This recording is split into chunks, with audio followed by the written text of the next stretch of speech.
You went down to Houston last week expressly for the Shriners so you could watch this OU baseball team against teams that are really, really good. And now they've got some just outstanding pelts, and we're only in the first week of March.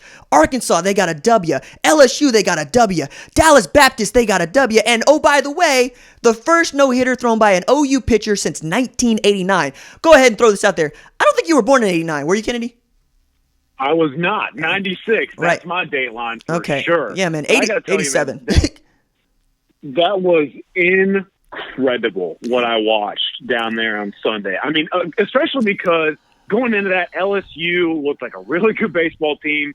And we don't talk about this enough. I say that it was one of the best pure college baseball games that I have ever seen. And we're talking about someone who, and me, goes to Omaha every single year. I mean, what A.J. Labus did is going overlooked because Dane Acker actually finished the no-hitter. A.J. Labus threw a one-hitter, and the only hit was the one home run hit by Oklahoma's Justin Mitchell to give OU the 1-0 lead, which was eventually enough to get the win. It was outstanding what Acker did, and he did it when he was trailing in counts often, which is another just staggering thing to think about when you're truly evaluating what he accomplished. I thought the defense played very well for Oklahoma. And this baseball team, man, their past 3 wins, when you talk about DBU, Arkansas, and LSU, are all top 25 wins. And they're a top RPI kind of squad. And they've got San Diego State coming into town this weekend in Norman, which is another very, very good contest. So, I don't know, man. Obviously, college baseball is kind of one of my things. I love what OU baseball is doing right now. And I'm just telling you, whatever OU fans listening or watching this, get out to a game at L. Dale. Get out to a game when they go play TCU or Dallas Baptist again down the road at DBU. I mean, go out there and watch these guys play because I'm telling you, the young talent on this roster and just the pitching alone is worth the price of admission. I love watching this squad, and I can't wait to keep covering them as the 2020 season goes on. Oh, 100%. I mean, and I need to throw in there, Tanner Treadaway has been unconscious. Just what are you doing at the plate, sir?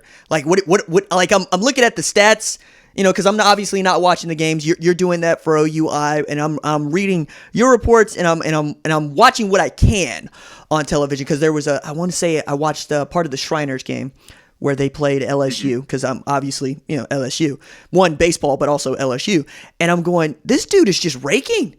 And is it too far to say that he's a better hitter right now than Steele Walker was? It's probably it's hard to match Steele Walker's level, right? I mean, Steele Walker was one of the best pure hitters I have seen. Like he and Nick Madrigal, to me, of Oregon State, were 2 guys that when they stepped in the box, I was just sitting there thinking, this is the hit. Now Treadaway's on that track. Right, I definitely think that he is getting to that level. That said, I think that we have to see it carry out for a little bit longer because he wasn't healthy last season. He kind of got shifted around in the outfield, and I think that certainly translates to how you play at the plate. So I know what you're saying. I think he's on that path. But again, Tanner Treadaway is unconscious right now. I want to see him carry this near 400 batting average deeper into non-con play and then the Big 12. That's what's really key for me, especially because, if I remember correctly, they opened the Big 12 conference play with Texas at L. Dale Mitchell. That will truly validate what Treadaway's doing at the plate. I'm going to go ahead and put you on the spot. March 5th, 2020. Is Oklahoma going to be in Omaha in June? I say no because, look, I'm going to say it's not really a knock on what OU baseball is doing. I firmly believe that, in my opinion, the national championship in college baseball is the most difficult to win in all of collegiate athletics. When you talk about the number of teams vying for it, the amount of talent scattered across the country, the gauntlet postseason structure that you have to go through. I mean, if you lose a game, you're basically set up to fail. So I think that to be one of just the final 8 teams in a massive field of squads is such a difficult thing to accomplish. I do think that this team can reach a super regional, which in my opinion would be massive, especially when you consider what Skip Johnson is doing on the recruiting trail. I really do think that this squad could make to a Supers and have a chance to make Omaha. But again, it's just so difficult to get there, man. Like we don't talk about it enough, and I try and mention wherever I can.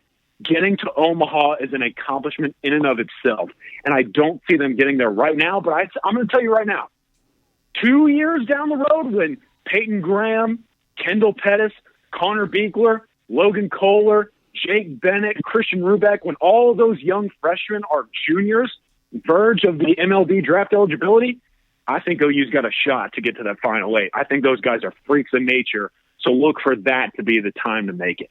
Well, hey, man, I mean, I gotta throw it back at you here just a little bit. One of the things we've seen with Skip is he'll get these commitments from guys that absolutely are positively going to get drafted highly. And then, for instance, the one that everybody knew about was Bobby last year, and that dude ends up playing Major League Baseball. That said, I wonder, is it something to do, not making Omaha, right? Because right now, Omaha, I asked you to answer that question. You answered that question. Is there something to do in the Big 12 for them? Because Texas Christian's good. Texas is good. Oklahoma State's going to be riding high, but also they got a new stadium George W. Bush going to come out and throw the first pitch for Cecil Brait. That's going to be fun. I'm going to try to get up there for that. Yeah. Right? But, they're the number 11 team in the country, and yet we still don't expect them to finish better than third in the Big 12. So I'm with you. Is there something for them to do in the Big 12, though? Because if you win a conference championship, is that enough? Would that be enough for you to be satisfied if they don't make a super regional, if they don't make the College World Series? Yeah, I think if you are able to pull off a Big 12 championship, that is a monumental accomplishment because you mentioned it. TCU, strong baseball powerhouse. Texas, an obvious baseball powerhouse. Oklahoma State, a really, really good program that has made some Omaha appearances. Tech was in Super Regional last year, yeah. Yeah. Texas Tech is unbelievably talented this year, and they lost a ton of talent. Right. They have Josh Young's little brother, who is raking right now, and then Baylor goes out there and destroys the Shriner College Classic, even while finishing up those suspensions that they faced earlier in the season. If you're able to get through that amount of talent in the Big 12, then yeah, I tip my cap to you. It doesn't matter if you make the Omaha or not, because the Big 12 conference, you can make the argument, is one of, if not the toughest to just win it, because all of these squads are so good, and OU's starting to get to that caliber of team with Skip Johnson at the helm. So, yeah, man, if they win a regular season title or pull it off in the Big 12 tournament, and we've seen crazier happen, okay? Oklahoma State won it all as an 8 seed in the tourney not too long ago, then yes, Oklahoma baseball should have an absolute monstrous celebration for accomplishing that feat. Right on, man.